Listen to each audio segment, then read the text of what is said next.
Uh-huh. Early. To be early. To be early is to be on time. Okay?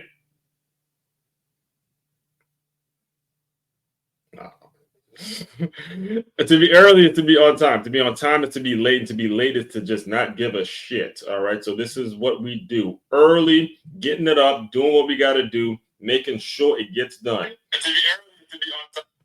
All right. And just get this stuff shared out. Make sure we're all copacetic. And we're gonna get it. Whoa. All right, let me make sure we're good. And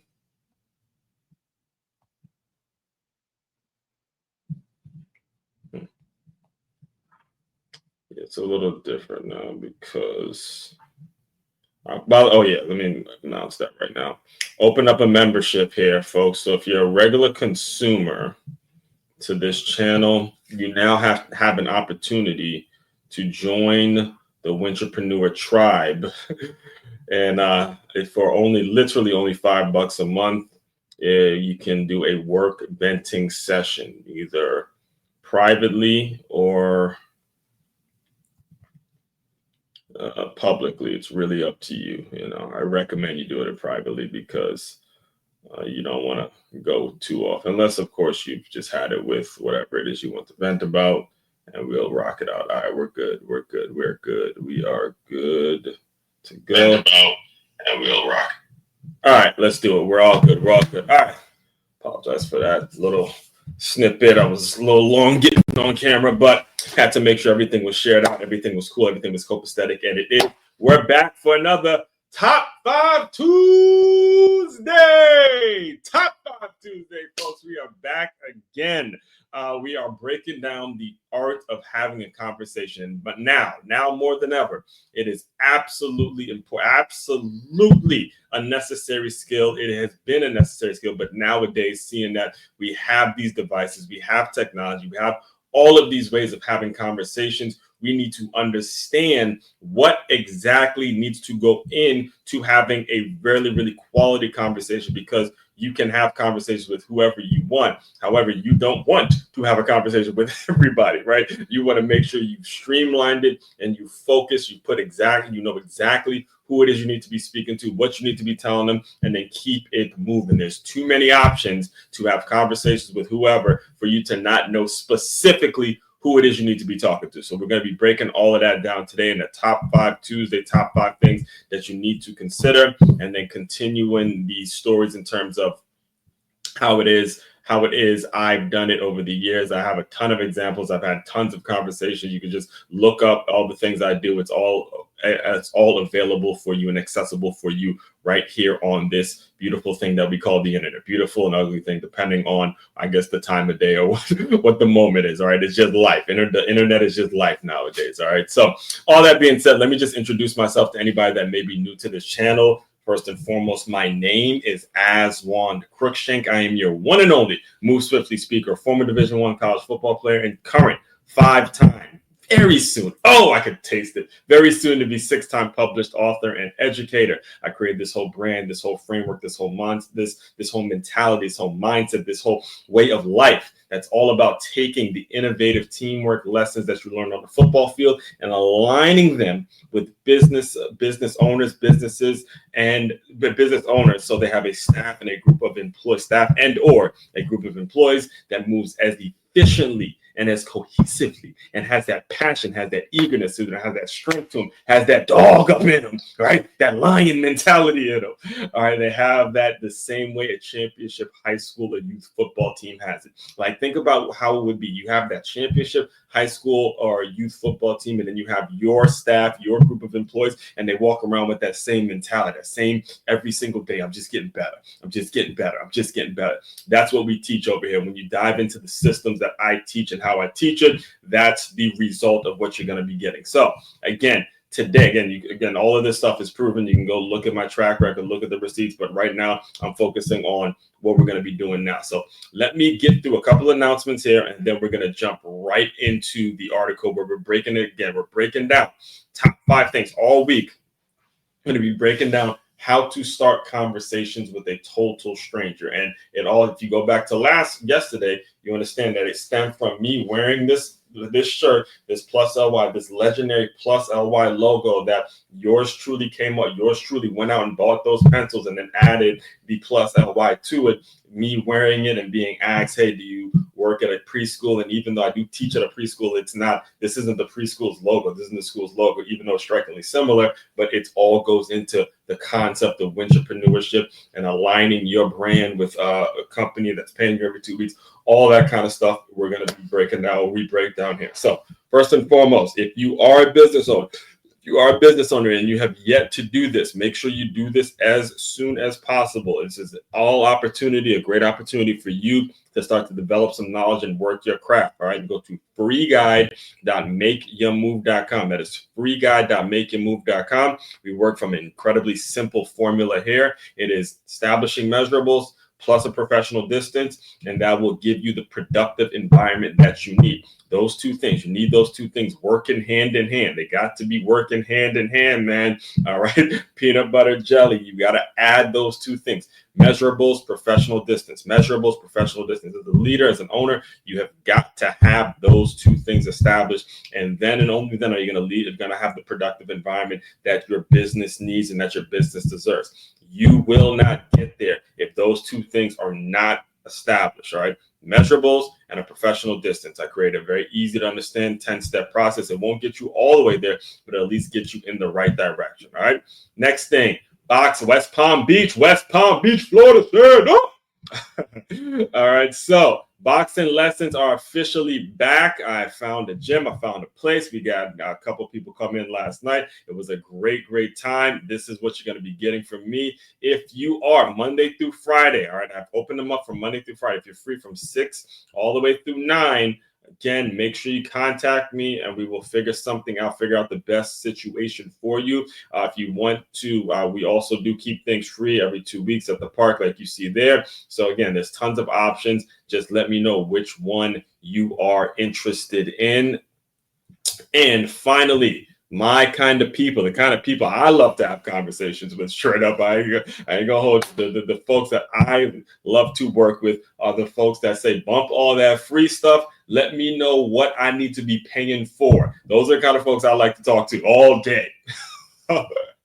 You can just simply go to makeyourmove.com, go to the Shop Now tab. You will see the books. You'll see all the books I have. You'll see what my workshops cost, and we can talk about a payment plan and how you get it paid for and all that. And most importantly, do all the research that you need to do on me for the sizable investment that I'll be asking for. Again, it's really an investment in your business and all that. Again, Innovative Teamwork tab. It tells you exactly what you're going to be getting, and I'll read it out loud for you guys as we jump into the article. Turn your business into a championship team. It is common knowledge that the best way to win in business or in life is by avoiding ways to lose. Whether you've just started a new business or you've been in business for quite some time, there's no getting around the need to hire or outsource certain elements of your organization so things can run as efficiently as possible. When you book your meeting with Osborne, he'll diagnose what the issues are with your current system and then strategically create a system in which will lead to a reduced amount of turnover or a clear understanding of the parts of your business that need to be outsourced. All right. So once we develop that system, there's a decision that you have to make. It's going to be, hey, do I outsource this part or do I actually bring in the right individual or bring in a certain type of individual? Again, all of this stuff is explained. It will be explained as we have our meeting. So all that being said, here we go. Top 5 Tuesday.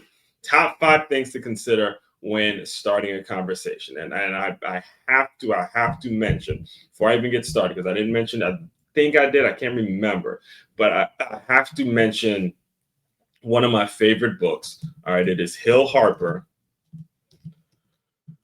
The Conversation. All right, this is a fantastic read. It's a fantastic read because he looks at it from the lens of relationships and men and building men and women building loving relationships. So he talks about it from the standpoint of having a kind of a romantic relationship, and he didn't like to see all the couples that were divorcing and things like that. And again, very, really fantastic read that I strongly recommend, because the principles of it can be applied to so many things outside of a romantic relationship. So much of having a conversation, so much of developing your ability to communicate and have conversations, so much of it is applicable outside of you liking a certain person or wanting to be romantically involved with a certain person. And in fact, I will take it even further to say, if you put your focus on having and developing strong conversations outside of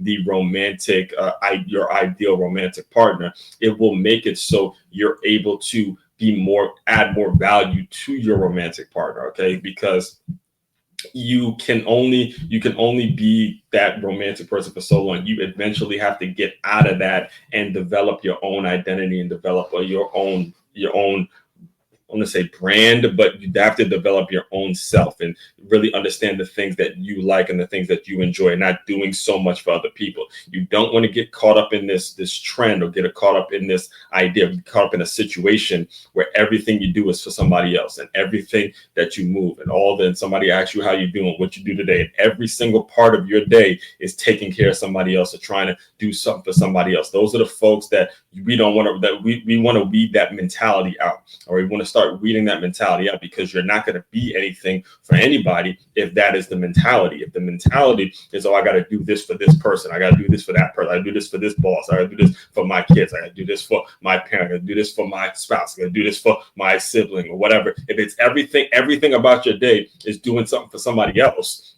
right, you won't be anything to any of them, because you haven't figured out what fills you up. You haven't figured out what gives you fulfillment, and what gives you joy, what gives you an opportunity to be your whole self. And then you can't be anything for any of these people that you spend so much time taking care of. All right, I'm talking to somebody right now. I'm talking to somebody right now. Stop doing so much shit for other people and start thinking about what you can do for yourself. And then you can actually become something for all of these people that you got to take care of. Talking to somebody. We're talking to somebody right now. I'm talking to somebody right now. All right. All right. So first and foremost, let's get into the articles. I can start preaching. You never know, man. Tuesday morning service. Service might start coming out, man. It might start coming out. You just never know, man. You never know when it starts coming out. So anyway, Top 5 Tuesday. Top 5 things to consider when starting a conversation. This is absolutely beautiful stuff. Beautiful stuff. Incredibly valuable information. This was me back 2 years ago, I think it was, the kidney walk. It was a photo shoot plus the kidney walk. So I still use these photos to this day. I love that shirt, man. That's one. I got it orange because the kidney walk, and that's the color of the kidney walk. So anyway, let's get into it. So reading that for my podcast listeners, I'm reading directly from the article now. Again, make sure you follow me on medium.com at MoveSwiftly44. A lot of these articles are going to be included in the new book on how to be a wintrepreneur. So if you're following me on Medium, there's going to be some deals made, some opportunities there where you can actually get the physical copy, because I know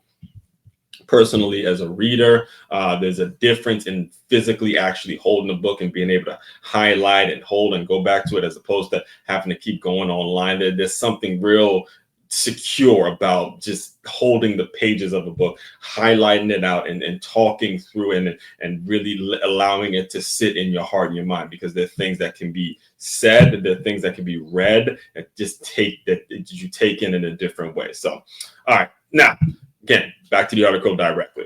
As promised, it's another Top 5 Tuesday here on the Move Swift Plus LY platform. And this week, we're staying aligned with our theme, starting better, more productive conversations. Why is this important? Because real results in business and life are sparked through genuine human connection, especially in a world now flooded with bots and AI tools. The people who rise above the noise will be the ones who can teach practical intelligence to others, the kind of wisdom that can't be faked or outsourced. So with that being said, here are the top 5 things to consider when starting a conversation. First and foremost, I gotta make sure I address that before I can move forward. All right. opportunity. Shout out to Dre, my guy Dre. You guys know a lot of this, man. Look, I'd say a good percentage of the things I've learned from him, I've been able to apply and incorporate and kind of interweave with the work I do. And it was listening to his show last week, I think it was, where he explained, in a world where artificial intelligence is obviously taken over, the people who can actually teach practical intelligence, the people who are actually smart enough to go in and teach somebody something new that's going to be valuable to their business, that's where the money's going to go. People are paying for the folks that I can actually speak and can actually teach actual intelligence. That's what's happening. So the opportunity is always in the opposites. And that's another one I stole from Dre, is opportunity always in the opposites. Whatever the whole world is starting to do, you got to continuously push against the grain, figure out how you can separate yourself, differentiate yourself, make yourself unique, make yourself prolific, make yourself kind of that one person in the space that's doing that thing. And then you can start having quality conversations. All right. That's important. Again, AI bots and, all the stuff going on with AI and artificial intelligence, the folks that are actually doing what I'm doing and teaching practical intelligence and how to use it, that's where the money's that's where the money's going to be. All right. So take advantage, man. Take advantage. Be out there working, doing what you got to do. All right. So number one, and that leads me to number one. Think about the nonverbal cues. All right. Nonverbal cues. What are the nonverbal cues? What's the vibe? What's the thing? What are the things that you're getting from a person that they're not saying verbally? All right. Here's an example. I'll give you an example of this. All right. This was back when I was in college, and I'm going to read it directly first and then explain it to you guys. So they'll tell you everything, reading directly to the article, guys. So they'll tell you everything if you're paying attention. Let me give you a quick throwback story. I was 18 years old, a college freshman, and like most of my teammates, my goals at the time were very simple. Get laid as much as possible without catching anything. Joking, but not really joking. That's all. As a college freshman, as an incoming college football player, freshman, that's all we gave a shit about, right? The only thing we cared about was getting laid as much as humanly possible, like schoolwork. And to be honest with you, the game started to fade because at this point we're realistically saying to ourselves, man, we ain't about to go to the league. So let's just take advantage of this now, get laid as much as humanly possible, and just don't catch anything. And, hopefully walk out of here with a degree and get some job. But that was unfortunately, again, that was the mentality. That's just how we got down. And that's not different than the majority of young 18-year-old incoming college freshmen. I don't care what that's now, again, if you're dubbed as one of those dudes that is possibly going to the NFL, probably have a little more focus. But I started out at a D2 school and went FCS. Again, a lot of these guys didn't really think they were going to be playing in the NFL. So the next goal was like, hey, man, get some ass and do what you got to do. So get laid as much as possible without catching anything. Joking, but not really joking. All right. So I was in Carson-Newman College, and this is in East Jefferson City, Tennessee, which is close to Knoxville. All right. So because we all redshirted, a bunch of us drove to Nashville for the homecoming game at Tennessee State University. No, it would be packed. I mean, that thing was going to be packed with some women. I'm talking about women. Oh, man. I tell you, because listen, we were at Carson-Newman College. So this is, liberal arts. Like, it was kind of just a college town. And then Knoxville wasn't really us, us. So TSU was the HBCU. So it was like, look, we'll make the drive to TSU's homecoming. And honey, it's like that episode of Fresh Prince, like honey's buzzing like bees, like, oh, all over. So we drove, we took the 3-hour drive to go to TSU's homecoming. This would have been year 2007, right? So 2007. And we're at the game. So as we were watching the crowd, we kept saying, give me that second look. Give me that second look. That little glance back. That moment of unspoken interest was our green light to strike up a conversation. Same thing applies in business. If you pay attention to body language, eye contact, or energy, you'll spot the openings for a real connection. Let me just give you some, it might be easier if you understand. Let me give you like a kind of a role play. So we're at the game and we don't know anybody. Again, we're in Knoxville. I mean, we're closer to East Jefferson City, Tennessee, and this is the first time that we even been to Nashville. Like me and my boy, we really didn't know anybody in Nashville like that. So we're at TSU's homecoming at the game, and as we're seeing the girls walk by, my boy, his name, shout out to Say, he's saying, and me and him are kind of saying like, which girl is giving us that second look, right? So as they're walking by, we're hoping that we get that, like, you know what I'm saying? That cute, like. So the minute she gives us that second look, that's the like, all right, bet. That's the opening to give a little conversation, say what's your name, what you do, what's your school you go to, all that kind of, really start to put in some work. But and that is a nonverbal. So that second look is that nonverbal. So as you apply it to your business, there are certain things that you can pick up, right? Let's say you're out here and you're selling one of these. You're selling, you work for Access Energy, and you're selling one of these, and you see someone who's physically in shape, that's able to do certain things. They're talking a little bit there. I won't say talking, but they're physically in shape and they look like they're actually work out and they commit to it. You can ask them based on how they physically look. Hey, what do you have a shaker bottle yet? Do you have this? Do you have that? You can, or you wouldn't even start with just selling them the stuff. You would just start by, hey, where do you work out? What gym do you normally go to? Do you like CrossFit? Do you chat them up and get a little idea of what their workout, what they like to work out at, because you see they obviously do something. And then when you draw them into the conversation, then you go, yeah, I got a shaker bottle that does this. You know what I'm saying? So you got to make sure you've already picked up on the nonverbal cues, which is they're in shape, they look good, they're moving around fairly healthy, they're not kind of dragging around and stuff like that. They just have energy. All right. So that brings me to number 2. So nonverbal. So we get, now that we're clear on what the first thing is you got to understand, then you got to do number 2, which is know your shit. All right. Saying it as bluntly as I can. You got to know what the hell it is you're talking about. You got to know your product inside and out. Inside and out, you got to know your product. All right. Know your shit.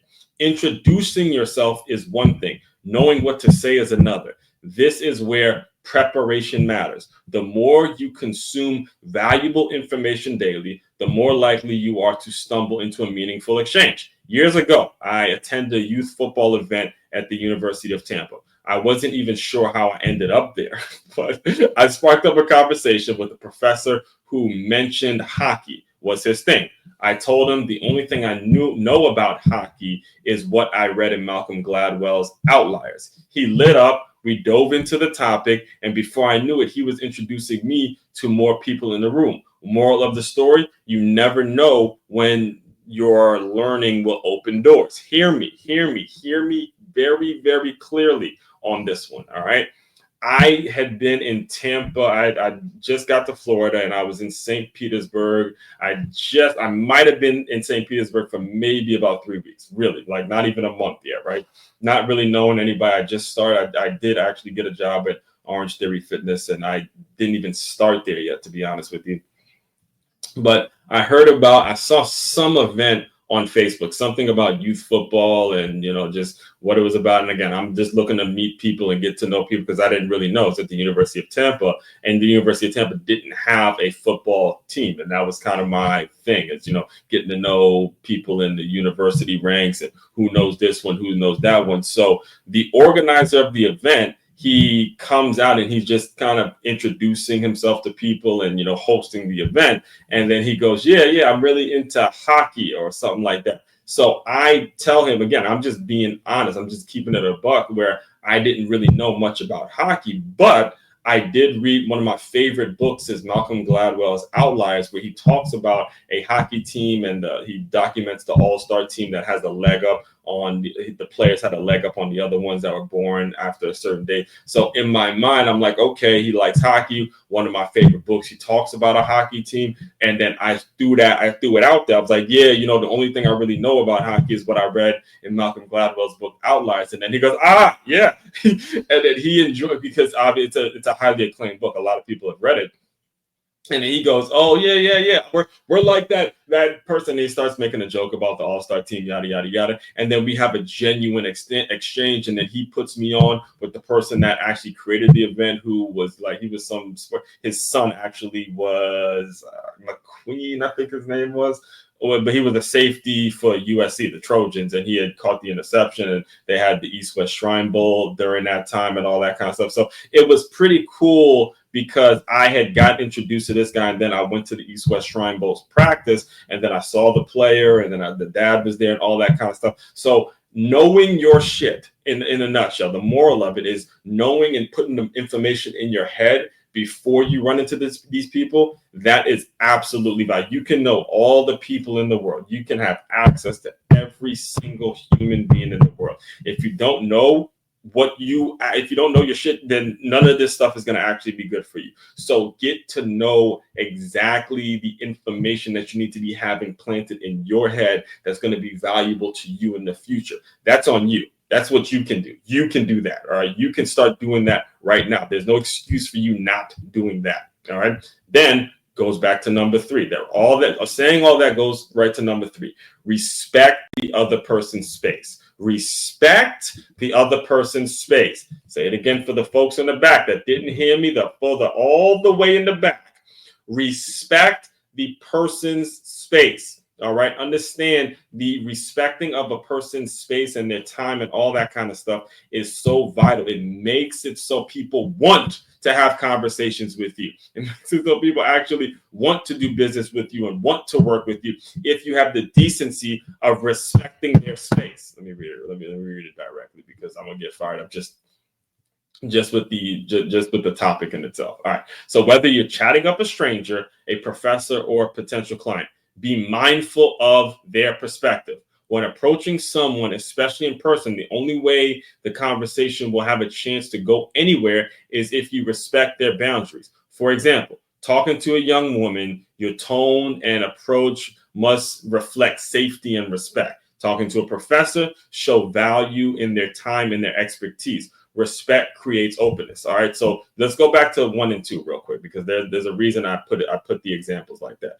So if you look at number 1, thinking about the nonverbal cues, all right. If you're, young man out there, you looking to put some work in with you trying to meet a significant other, if she doesn't give you like that second look or that energy when she sees you, that kind of looks you up and down, and it's like, okay, she's feeling me. Now she's kind of opened up a subtle door with her eyes, right? And you now have to show some respect. Introduce yourself. My name is so and so. This is what I do. This is how I do it. And sort of chat her up a little bit. But the tone of your voice has to reflect some sort of safety. She has to feel safe giving you information. All right. Can't be just aggressive. And again, depending on the situation. Right now, again, college version of me had a couple drinks in me. I wouldn't take this.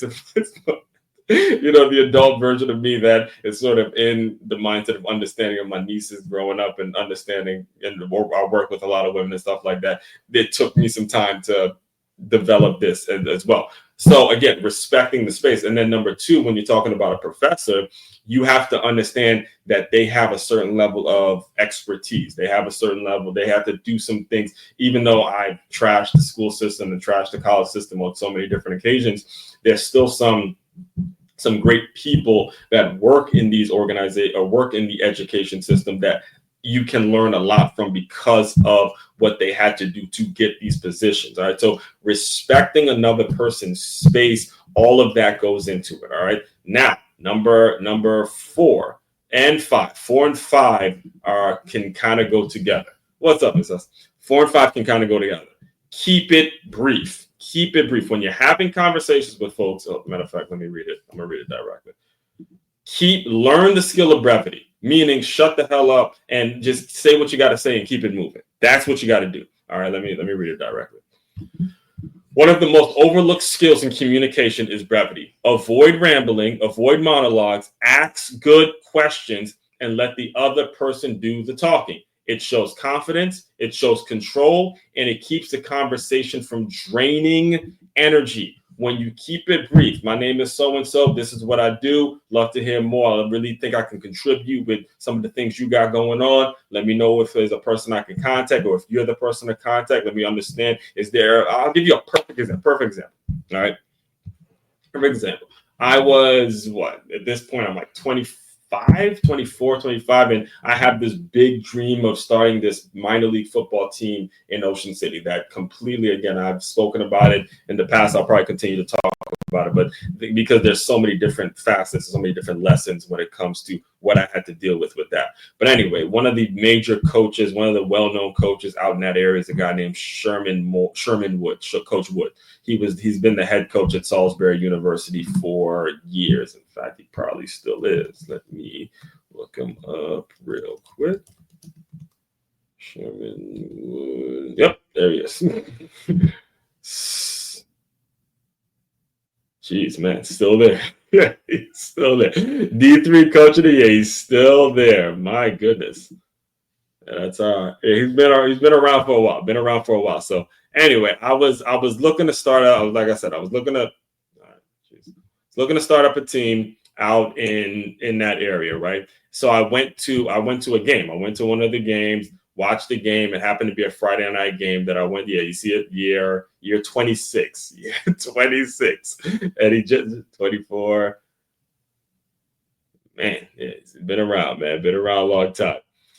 So I was after a game, and I have this idea of starting this minor league team in Ocean City. So I go to the coach. I say, "Hey, coach, my name is so-and-so. Is there a time and a location or time of day in which I can just stop by the office and tell you about an idea?" That was brief. That was maybe 5 seconds. He says, "Monday, 9:00, boom, done, handshake, keep it moving."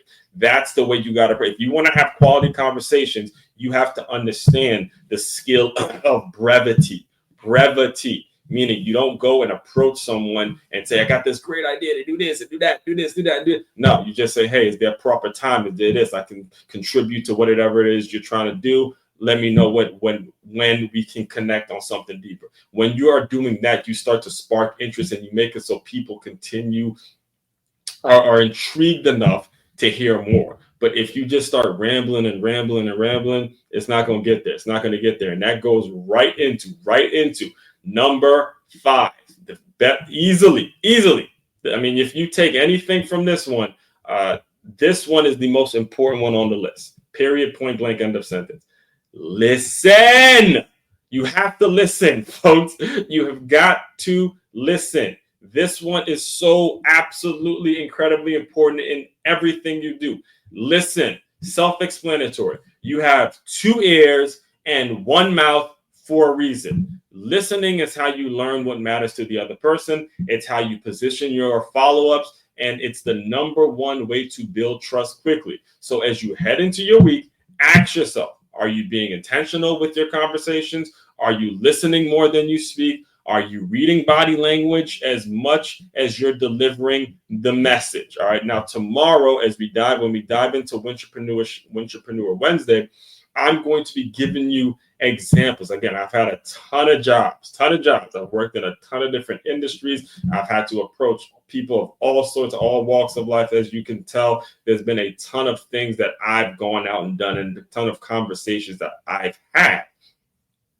I will be breaking down the stories and how these conversations became the quality conversations that they became. Again, all of this stuff you can look up right here on this channel. Make sure you're commenting, liking, subscribing, sharing it out. Again, we have a membership in which even if you just want somebody to listen to you because you're so sick and tired of being in a situation where every single day you're putting your all in, you're giving it your all, you're trying this, you're trying that, doing this, you're doing that, all sorts of things you're trying, and no one's listening to you.